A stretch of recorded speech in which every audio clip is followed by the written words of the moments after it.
The spotlight cuts through the haze like a blade, illuminating the sweat-glistened face of the man in white. His voice a velvet thunder rolling over the packed arena in Albuquerque. April 19th, 1972. The air thick with anticipation. The crowd's roar fading into a hush as Elvis Presley leans into the microphone, his blue eyes scanning the sea of faces below. But tonight, amid the frenzy of flashing cameras and outstretched hands, his gaze lingers on one small figure near the stage, a fragile girl on crutches, her eyes wide with a wonder that defies the pain etched into her young features.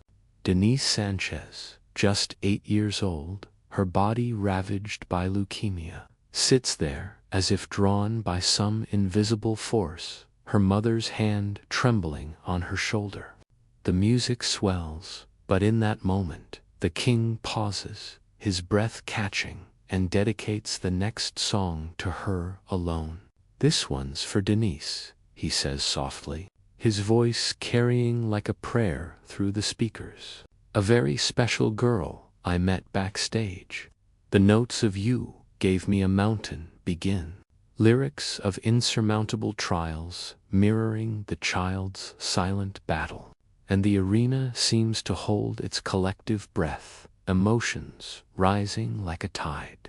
No one could know then how this fleeting connection would etch itself into the fabric of memory, a testament to the humanity beneath the legend's cape. As the chords resonate, tears glisten in the dim light, not just for the girl, but for the man who, in his own way, tried to lift her burden. And if this whisper from the past stirs something in your soul, hit that like button, subscribe, and share it with someone who needs a reminder of quiet kindness in a noisy world. It keeps these hidden chapters alive. The journey to that stage began months earlier, in the quiet shadows of a Santa Fe home where hope flickered like a candle in the wind. Trudy Sanchez watched her daughter Denise fight a foe no child should face: leukemia, diagnosed at 6, stealing her leg, her hip, and now spreading to her lungs.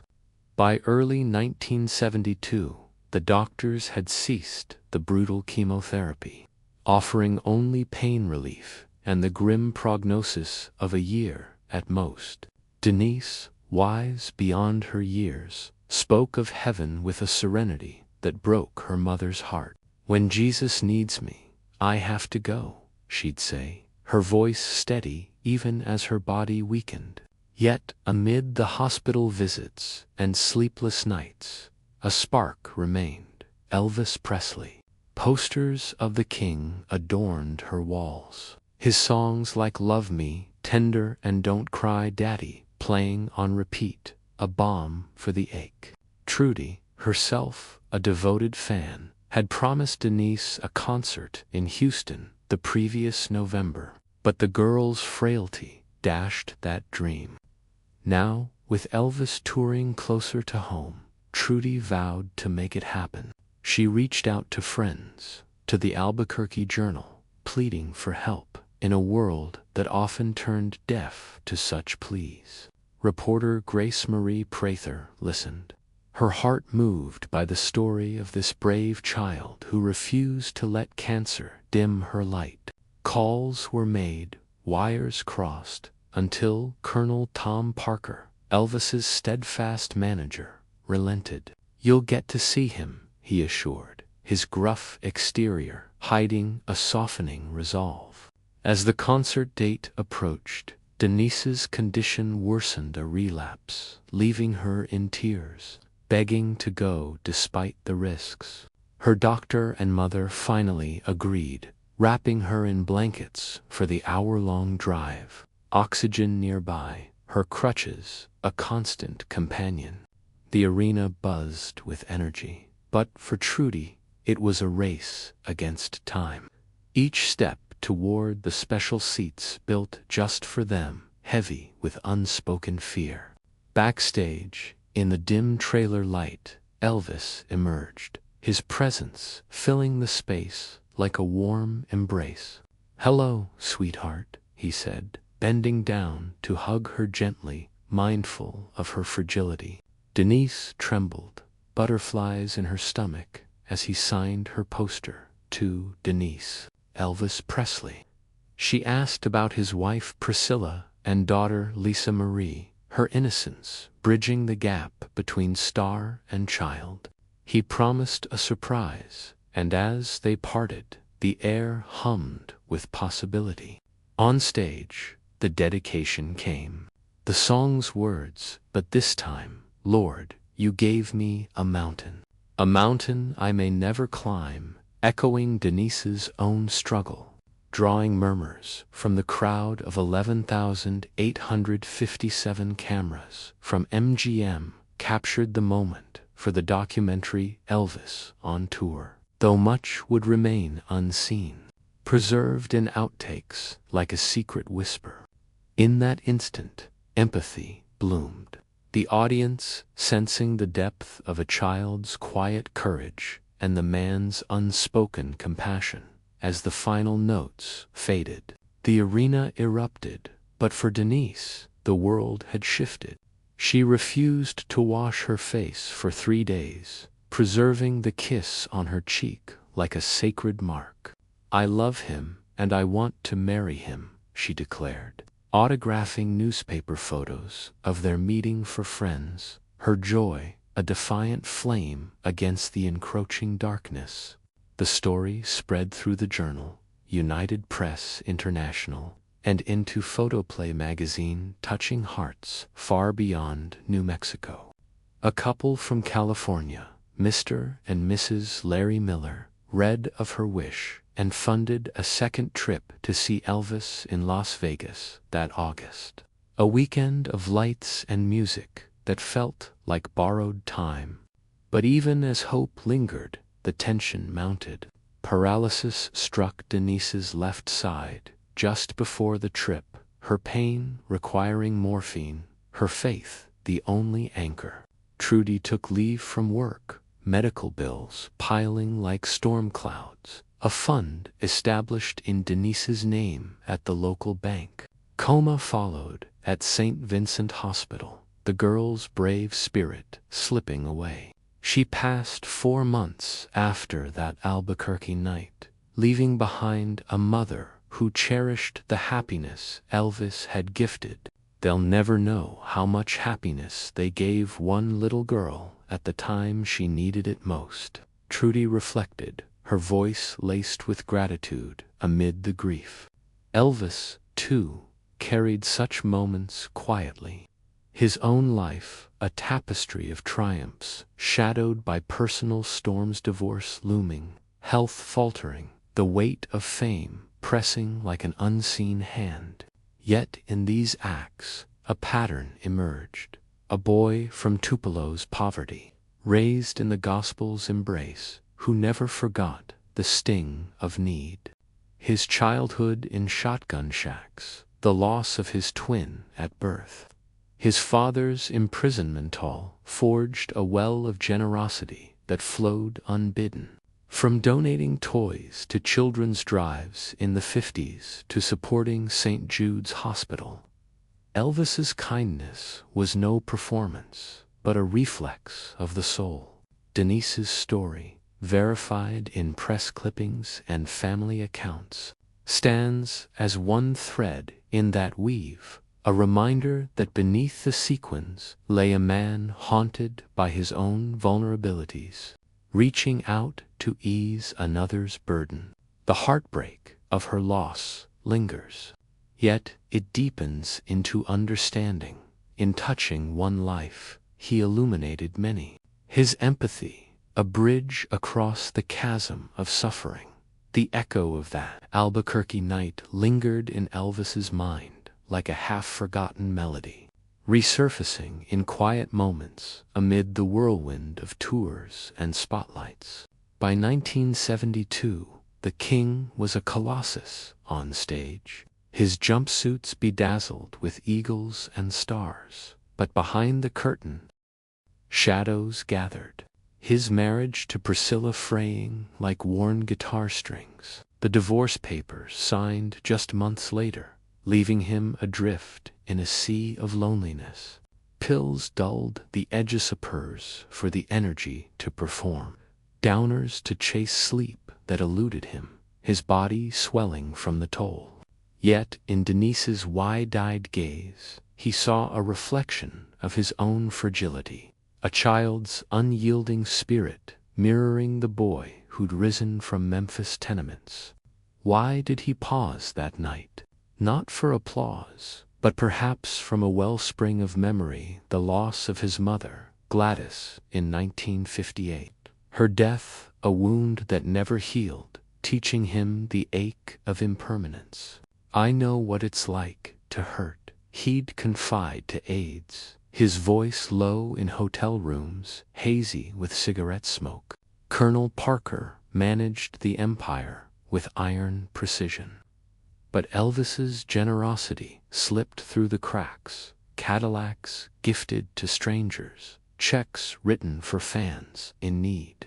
Denise's story, documented in MGM's raw footage, showed a man unscripted, his hands steady as he signed her cast, his laugh genuine amid her questions about his family. Back in Graceland, walls lined with gold records, he'd replay such encounters in his thoughts, a counterweight to the isolation fame imposed. Trudy Sanchez, meanwhile, navigated grief's labyrinth. Her daughter's empty room, a silent testament, crutches propped in the corner. Elvis posters curling at the edges from the dry New Mexico air. She spoke to reporters with measured words, her eyes distant, recalling how Denise's final days were softened by that memory. "He made her feel like a princess," Trudy whispered, folding letters from fans who'd read the story, their condolences like rain on parched earth. The tension of those months built slowly, hospital corridors echoing with footsteps, monitors beeping in rhythm with fading hopes. Denise's faith, rooted in Catholic teachings, offered solace. She'd draw pictures of angels, her small hands trembling but determined.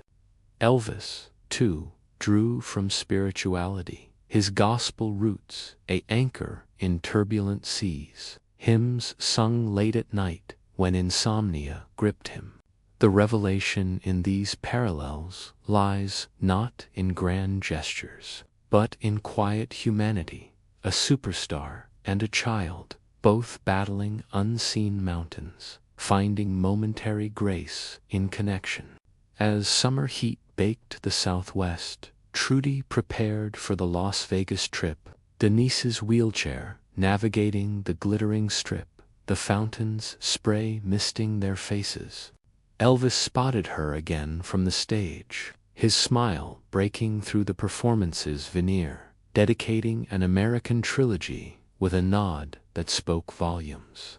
The crowd's applause swelled, but in the front row, tears traced silent paths down cheeks, the weight of impending loss pressing like humidity before a storm. Back home, coma claimed Denise, her breath shallow in the sterile light, Trudy holding her hand until the end. August 26, 1972, just days after Vegas the girl slipped away, her passing noted in obituaries as a quiet fade, but the emotional ripple extended far. Elvis learned of it through channels, his reaction private, perhaps a bowed head in a dressing room, the roar of crowds outside, a distant hum. Guilt threaded through his days, not for what he couldn't change, but for the world's cruelties that no song could mend. Yet hope persisted in the legacy. Funds raised in her name aided other children, a chain of kindness sparked by one encounter. The story's depth unfolds in these layers. empathy evolving into a shared understanding of mortality, where a king's touch reminded all of life's fragile beauty. Years blurred into decades, but the memory of Denise Sanchez endured like a preserved photograph, edges yellowed but image sharp. Trudy remarried, built a life in the quiet rhythms of Santa Fe, yet anniversaries brought her back to that arena, the scent of popcorn and perfume mingling in recollection. She donated Denise's autographed items to museums, ensuring the tale wasn't lost 2 times erosion. Elvis's own path spiraled downward by 1973. Hospitalizations for exhaustion, his voice strained in recordings like Raised on Rock, hinting at inner turmoil. The revelation of his vulnerabilities came slowly to the public. Biographies detailing the prescription dependencies, the paranoia fueled by isolation. Why did he give so freely? Psychologists might point to survivor's guilt from his twin Jessie's stillbirth, or the poverty that taught him empathy's value. In Denise's case, verified through family interviews and press archives, it was instinctual, a pause in the spectacle to honor a child's quiet fight. The emotional tension peaked, but close friends saw the weariness, hands that once gripped microphones now trembling slightly. August 16, 1977. Graceland's opulent rooms fell silent with his passing. Heart failure at 42, the news rippling like shockwaves. Trudy heard it on the radio, a pang of sorrow for the man who'd brightened her daughter's final chapter. Fans gathered in vigils, candles flickering in the Memphis night, sharing stories of his kindnesses, like the time he halted a show in 1969 for a fan's birthday or funded surgeries for strangers. These acts, often disputed in tabloids as publicity, ring true in first-hand accounts. A 1975 incident in Asheville where he noticed a wheelchair-bound boy, inviting him on stage, the crowd's hush turning to cheers. The heartbreak of Elvis's decline mirrors Denise's, both lives cut short, yet rich in impact. Understanding dawns in the why. His actions stemmed from a deep-seated need to heal, to fill voids left by his own losses. Priscilla later reflected in memoirs, her words soft with regret, on how fame's cage trapped him. Yet his heart remained open. Trudy, in rare interviews, echoed this, her voice steady. He didn't have to do it, but he did. The story's progression feels like descending stairs into a sacred vault, each step revealing more of the human beneath the icon. In museums today, artifacts from that night, signed posters, concert stubs evoke a sensory ghosts, the feel of vinyl under fingers, the distant echo of applause. Loss permeates, but so does reverence, for in connecting with Denise, Elvis affirmed life's interconnected threads. His empathy, a light in the gathering dusk. Speculation swirls around what might have been. Had Denise lived longer, or Elvis sought help sooner? But history holds its truths close, like letters sealed in wax. Some accounts dispute details, the exact words of the dedication. Whether it was "You Gave Me a Mountain" or another ballad, but footage confirms the essence. A king bending to a child's level. The arena's lights dimming as emotion swelled. The psychological layers deepen here. Elvis's impulsivity, born from a childhood of scarcity, drove his philanthropy, yet it masked deeper pains. Friends like Joe Esposito recounted nights when he'd stare at photos of Lisa Marie, his daughter, fearing he'd fail her as he felt failed by fate. Denise's innocence perhaps reminded him of that paternal bond, her battle evoking his own against the machine of stardom. Trudy's journey post-loss involved advocacy, speaking at leukemia fundraisers. Her story inspiring donations that funded research breakthroughs in treatments that, ironically, might have saved Denise today. The revelation lies in the ripple effects, one concert pause sparking chains of generosity. Fans establishing memorials in Elvis's name for children's causes close to his heart benefited from his quiet support, though he never publicized it. In 1972 alone, amid personal storms, he performed over 160 shows, each a testament to resilience. Yet the Albuquerque night stands out for its intimacy. Heartbreak evolves into catharsis as we consider the unspoken. Did Elvis sense his own end approaching, making such moments more poignant? His final tours, voice rich but body failing, carried an undercurrent of farewell. Trudy, aging gracefully, kept Denise's Bible nearby, passages underlined in childish scrawl, a reminder of faith's solace. The emotional descent feels complete yet ongoing, like a song's final chord resonating in silence. Understanding blooms in the recognition that true legacy isn't in records sold, but in lives touched, fleeting connections that outlast the flesh. As rain patters on Graceland's windows in imagined reverie, or wind whispers through Santa Fe canyons, the story whispers back. In vulnerability, we find our shared humanity, a bridge built from empathy's quiet stones. The veil of time lifts slowly, revealing how Denise's story intertwined with Elvis's legacy, a thread pulled taut by shared fragility. In the aftermath of her passing, Trudy found solace in small rituals, visiting the grave where wildflowers bloomed defiantly against the arid soil, or playing Can't Help Falling in Love on quiet evenings, the melody evoking her daughter's smile. The world moved on, but echoes persisted.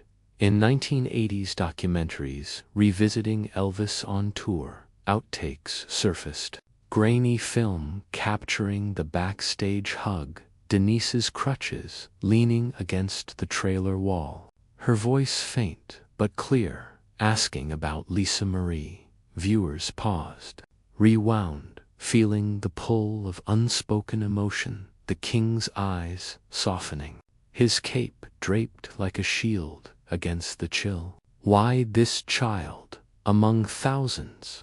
Perhaps because her battle mirrored his mother's final days.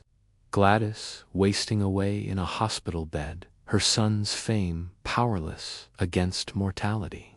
Elvis had lavished gifts on her car's houses, yet loss came anyway, imprinting a pattern of preemptive generosity.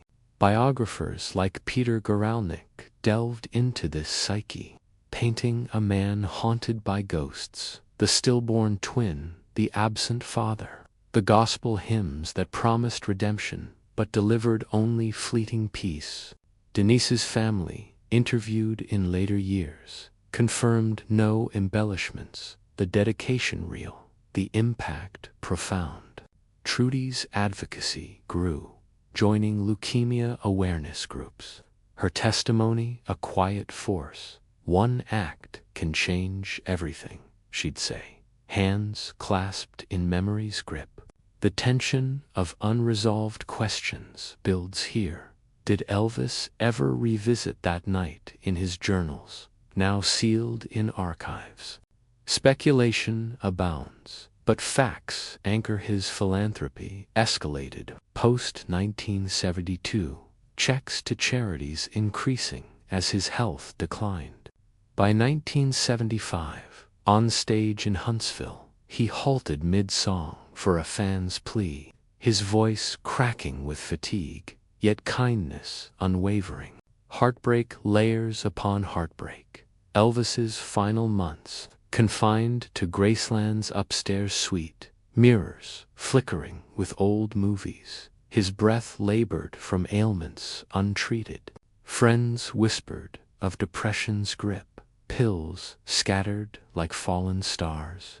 August 16th, 1977, news bulletins interrupted broadcasts. Fans collapsing in streets, slick with summer rain, the collective wail a dirge for lost youth. Trudy, hearing it amid household chores, paused, a dish slipping from her hands to shatter on the floor, fragments like broken promises. Revelation comes in the quiet aftermath, his autopsy, disputed in details but confirming the toll of excess. Yet his will, bequeathed to family and causes, including children's hospitals. Understanding deepens. Both Denise and Elvis were fighters in borrowed time, their connection a momentary haven. Today, in Albuquerque's Tingley Coliseum, now remodeled, ghosts linger, echoes of applause fading into silence. The stage where a king knelt to a child's level. Sensory remnants evoke it, the metallic temps of spotlights heating, the rustle of programs in trembling hands, the hush as dedication hung in the air. Loss transforms into legacy, empathy forging bonds that time cannot erode. A sacred secret unveiled in the heart's recesses. Decades fold upon themselves, but the essence remains, a tale of humanity glimpsed through fame's fractured lens. Modern reflections, from podcasts to Elvis festivals, revisit Denise's story with reverence. Family photos shared online showing her radiant smile, crutches no barrier to joy. Trudy, in her twilight years, passed in 2015, her obituary noting the concert as a pinnacle of light amid sorrow. Speculation persists on disputed elements. Some claim Elvis sent flowers to the funeral, unverified, but fitting his pattern anonymous bouquets to fans in need, documented in aid memoirs. The psychological sharpness cuts deep. Elvis's actions, rooted in guilt and gospel, offered redemption he sought for himself.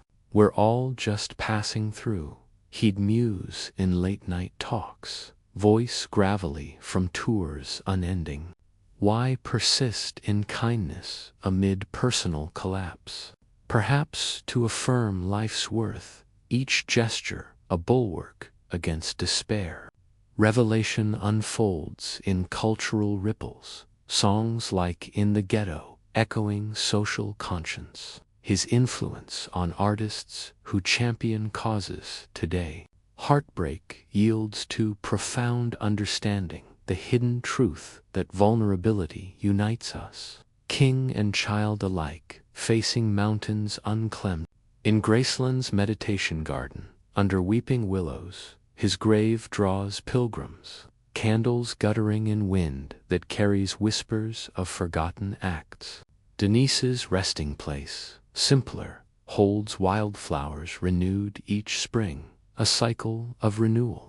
The emotional descent culminates here, like footsteps echoing down a dim corridor toward light. Empathy birthing tension, heartbreak forging revelation, loss birthing eternal connection. As silence envelops, the story lingers, a haunting melody reminding us to pause, to see the fragile souls amid the crowd, their breaths mingling in shared humanity's sacred rhythm.